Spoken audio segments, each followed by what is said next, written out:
What's going on, Washington Commanders Nation? It's your boy Rio Robinson, back with the latest and greatest on the Rambling with Rio YouTube channel, where we ramble about the Washington Commanders. Today is Friday, April 14th, and we're coming off this absolutely glorious, triumphant day known as April 13th, where Dan Snyder agreed in principle to sell the Washington Commanders to the ownership group headed by Josh Harris, Mitchell Rales, and Irvin Magic Johnson. And we're about to usher in a completely new generation and era of Washington football very soon. So the topic of today's video is for Josh Harris and company. What are the top 3 priorities they need to come in and get after once they get in the building here? They probably won't be voted in till around the end of May. May 22nd, I believe, is the next owners meeting. So they won't have 10 toes down in Ashburn till around the time minicamp takes place in June. They're not going to just come right in and just start fire sale moving guys. I know people, including Adam Schefter, include they mentioned wholesale changes as an organization.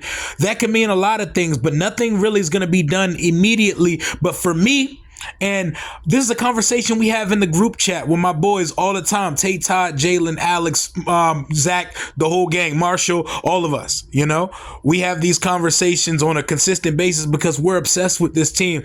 So the way I see it is like this. Number one thing to do once Josh Harris gets here, establish rapport with the people. And when I say the people, I mean the fans, but not just us. I mean the media, local and nationally. The Congress members. You're in the nation's capital now. Bump some uglies and some elbows with the people who run things here. We're trying to get a deal done for some real estate, but we're not getting to that yet. That's going to be the final thing on this list. First is just establishing rapport with people. For many, many years, we've been in chaos. It's been chaotic here. Things haven't made much sense, and we've lived in negative and salacious headlines. And we've never had an owner that could step to the podium and talk to people. Step to the podium and massage a room. That's why we get a bad rap from everyone. We're not nearly as bad as the national media and people who aren't familiar with this team think we are. They don't even understand until now that we have talent on this roster because Dan Snyder has left such a bad taste in the mouths of fans, media, the government, and anybody with a pulse who knows anything about this football team. He's left a bad taste in their mouth. I need Josh Harris to step up to the podium and talk to the people. I'm not saying he needs to listen to everything fans say, because fans say a lot of crazy shit. Fan is short for fanatic. We're all wild. We're all out of our fucking minds. But what I need is an owner that will come out and say we made a mistake. To come out and say we're going after it. Come out and say we're going to do whatever it takes to win. Admit their faults and keep it pushing. But not hide from the people. So addressing the people is number one for me. You're in the nation's capital. You're like the president when you own the Washington football team, because football comes first as far as sports in this area. Get on the good side of the fucking people. Come out, address us immediately. I'm not saying you got to take shots at the previous owner, but I would like it if he took shots at the previous owner. That's not how we doing business here anymore. We're here to set a standard. Number 2, to me, this should be number 1, but you know what? I had to go with the people first.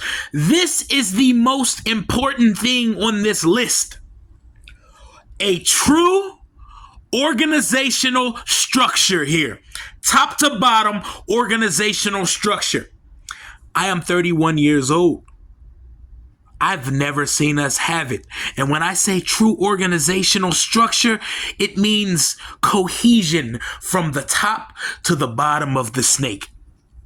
Owner, vice president of football operations, general manager, head coach and staff, players. That is how a real organization is run here. Josh Harris, my number one thing for you to do when you step foot in Ashburn is put together a plan for a true organizational structure.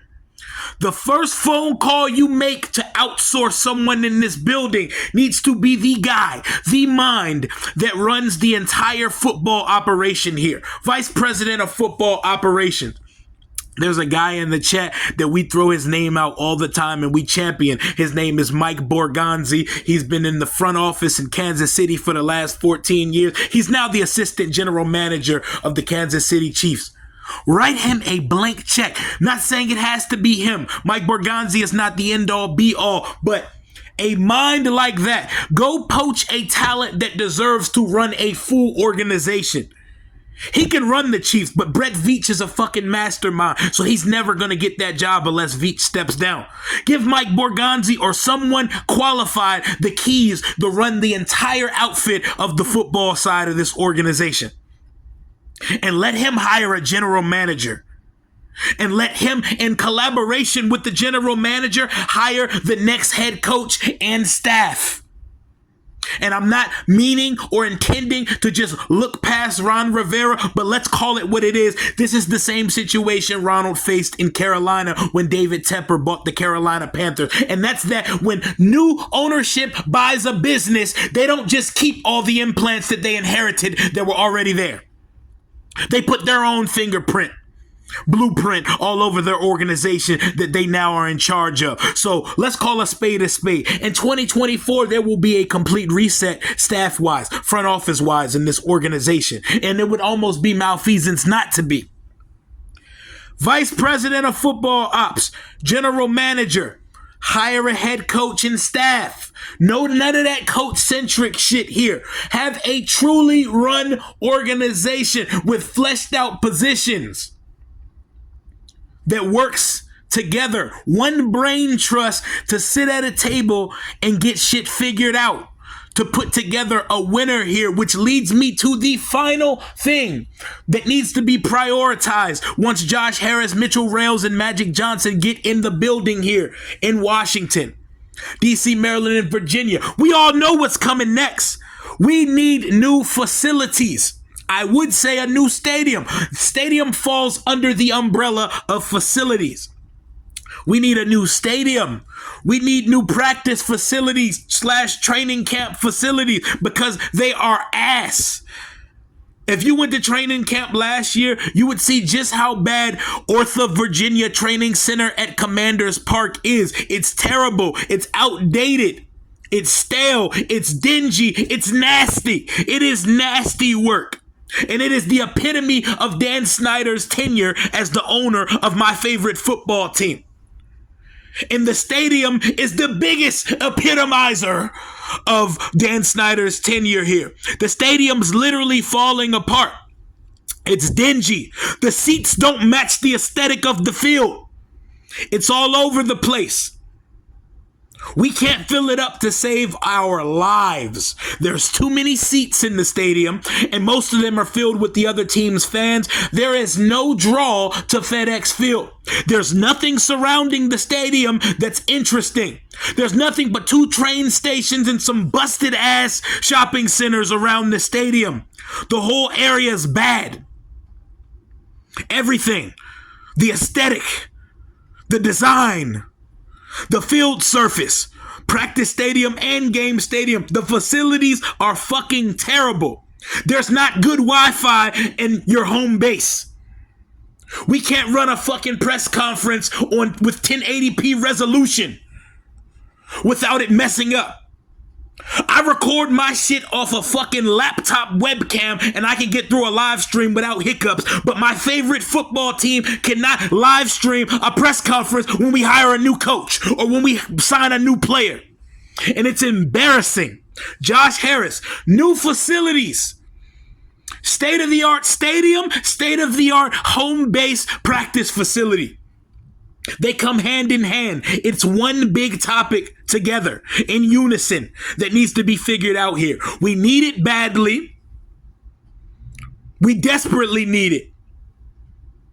I want to see my team be aesthetically pleasing on and off the field. I want to feel like when I spend money on my team, it is worth the dollars I'm spending. We practically play our home games at a big ass stadium built for a high school football team because it's that bad. It is that bad, and the practice facility is no better. I've been in the building there too. It needs work. It needs work. So to summarize the three things I'm most looking forward to from new ownership: addressing the people, organizational structure, put an asterisk and an exclamation point next to it because that is the number one, the Don Dada of what I need the new ownership to do. VP of President Operations, General Manager, Head Coach, staff, players, all of it in that order. And to put a bow on it, new fucking facilities, meaning a new stadium and a new headquarters, because Ortha Virginia Training Center at Commanders Park, first of all, the name is ridiculous. Second of all, the actual site is even more ridiculous. We need to do better as an organization. It's about time that people start putting some respect on the name of this franchise. It's about time people stop laughing at this franchise. And these are the three most important things I feel like new ownership needs to get right to and get on, so we can get on the good foot to being and bringing back prominence and glory to a once revered and storied franchise. I want to see that glory. I want to see an 11-win season. I want to see a franchise quarterback. I want to see a team capable of punching their ticket to the dance to have a chance at contending for a Super Bowl on a consistent and regular basis. Can I get an amen in the congregation? Rio Robinson out.